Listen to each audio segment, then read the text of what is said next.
Welcome in. Good to have everybody aboard. We've got a lot to do today. And we are going to touch the table on the Tarik Skubal conversation because we didn't get a chance to really do it after the NFL scriptwriters dominated the day yesterday. Rico, I want to present three options. I'm not telling you which one is right or wrong. Okay. I think all three could be credible. This is about the listener. I want to know which of these three pathways are what you want to happen. Not a predictive measure of what will happen. What do you want to happen? Option A. You're not going to pay him. Mm-hmm. This organization really gets jolly over prospects, and you trade him. You get a package that probably includes some MLB talent, prospects, which will get everybody all bricked up, and the Skubal era is done. You'll be traded to the Mets, Dodgers, Padres, something of that sort. Okay, Yankees, whatever you want to say. Okay. So it's trade him before you lose him. Option B is you pay him. Again, this isn't about what I believe is right or wrong. I'm paying what he wants. Yeah, that you only have about $96 million committed to the payroll next year, and it will go up. You have to factor in arbitration and different things, but you will be outside the top 20 in payroll for what is committed right now. And luckily, or not luckily, anybody you brought in, you're not retaining. You're not retaining Torres. You're not retaining Seawald. You're not retaining Montero. You're not retaining any of these people. You could pay them because also in 2027, they've only got about $30 million committed to the payroll. Again, baseball cap, there's no cap, but the table, it's murky. Mm-hmm. But work with me. They don't have a lot committed. Like the Yankees are starting their season with 185 committed. It's a big difference. It's double what you have committed. Right. You could pay him. You sign him for whatever he asks for. You know you're going to pay for it on the back end, but you're in your window. Windows are real. He's a fan favorite. I think he automatically, every time he starts, people pay attention, and you're never going to have another pitcher like him. It's okay to just say it. You're not going to replace him. So this is the 10-year, $400 million deal. Yeah, you're going to do something egregious, but you're going to pay him. Okay. And we're going to keep moving forward, and our best chance to win is with Tarik Skubal. That's option 2. Option 3 I like these. Is a hybrid. Oh. The hybrid is we're not going to pay you, but we're going to use up all that toothpaste, and we're going to go all in this offseason by way of free agency, a bold trade, and we're going to make Skubal's swan song the best version of ourselves that we can before we lose him. That while we're not going to pay him, we're also not going to give away our best chance to win. And in fact, we learned from our mistakes. We know the deadline was booty. We're going to improve this thing fast. And we know he's leaving at the end of the year, but damn it, we're going to go down swinging. You have 3 options. Which one? Not predictive measure. Just what I want. What do you want? It is a choose-your-own-adventure book in every sense of the word as it pertains to Tarik Skubal. 248-539-9797. The reason I'm bringing this up, David and I separately, you're seeing the Skubal trade packages from other media. Mets media, Yankees media, different media. It's being talked about in other cities. So I want to do the discussion one time now, and then we don't do it again until there are reports. Something actually happens. Yes. See, I like this because thinking like myself. Yeah, that's all I'm asking you to do. If I was Scott Harris, I would choose option C.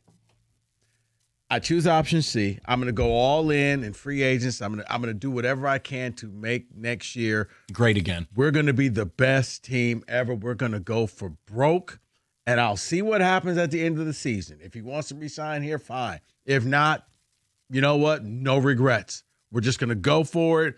We're going to get bats. We're going to get arms. We're going to do everything that we can. We're going to max out that credit card.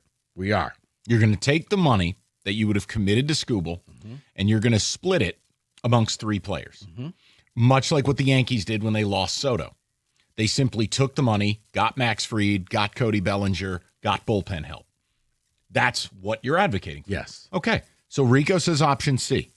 David, Kenny, A, B, or C, Skubal, and I'll throw the number out, 248-539-9797.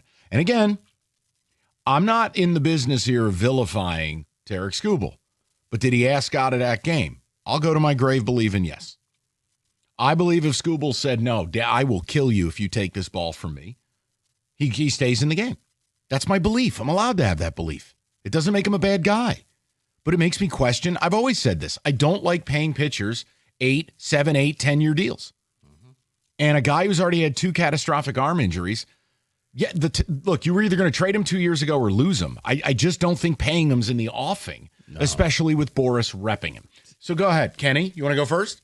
Yeah, sure. I go the all-in route, the same as Rico, but for a little bit of a different reason. It would just show that this organization has willing to do something like that, because up to this point, we have seen the biggest complaint about the Scott Harris era has been, we don't make a big splash move. Granted, we did offer Bregman. That has to be counted.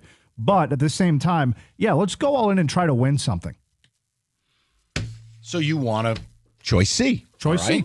David, A, B, or C. You can trade him, you can sign him, or you can know you're losing him, but rally around him. Choose your adventure. I want him on my roster for one more season, and I'm all in. I'm going to get bats. I'm going to get back into the bullpen arms, whatever we need. I am all in on his last year. Show that commitment. That's what I want. See, I'm in a different place. I either pay him or I trade him. And the thing I can't figure out, like if you look between Jack Flaherty and Javi Baez, that's $44 million that comes off the payroll after next year. Now you're stuck with Flaherty because you triggered his player option. And unless Flaherty's getting terrible advice, you're not opting out. The money that Baez and Flaherty make is essentially the Skubal money long term. It's an offset. See, I view it that even though I don't like signing these deals, you've got to almost negotiate with your own morals here, like baseball principles rather, where you don't want to sign this type of deal, but it beats the alternative. What message does it send to the fan base if you trade Tarik Skubal? What message does that send after that deadline? And then you want to go to people for ticket increases, or you want to go to people to become, 1901 speakeasy members? The message, Mike, is the same message they've been preaching. Hey, wait till you see these young guys. Well, hold on. We got young guys. And let's be clear. It's the same thing the Brewers got put through. They had Corbin Burns. They had to make a decision. They weren't going to pay him. We got to trade him. And they still ended up having a nice year. What happened in the playoffs? Well, cute stories go to die. I actually wonder why you don't pay him. The payroll is as such. It's if not now, you have no long-term liabilities in 27 and beyond. A lot of your players don't even begin to be paid like a Parker Meadows, like a Kerry Carpenter, like a Torkelson, like a Riley Green, like McGonigal, who will be here. These guys aren't going to make any money in the near term. Those guys are 3-4 years out. So you start to look at it and go, all right, what am I actually doing here if I'm not paying him? Now, if you believe you got the best out of him and you don't think he's going to be who he is in 3 years, you trade him. Look, this is a nasty spot the organization finds themselves in. I'm not vilifying any opinion on this. All three are very legitimate. They are. And that's the reason why, Mike, is I don't know where he's going to be. If you lock him up for 10 years, what I don't want to see is, the Cabrera, the final years where you're overpaying this guy and now he's stuck out in the bullpen and he can't get anybody out in the bullpen. And you're only remembering the great days that he had when he was that starter, when he was winning you back-to-back Cy Youngs. I don't want that. And you know what? I'll be honest with you. I still got a bitter taste in my mouth from the fact that I don't feel like he went out there to really help his team win that Game 5. that he took himself, it seems like he took himself out of that game instead of staying in there after still throwing the ball 100 miles an hour, striking out Cal Raleigh and saying, we good. I'm out. Somebody else can handle it. And obviously, I'm paying you that amount of money. I'm just going to ride this till the wheels come off, and I'm going to let you be somebody else's problem. And right, wrong, or otherwise, people are going to feel certain things. I don't think your opinion's crazy. I want to know what you guys think.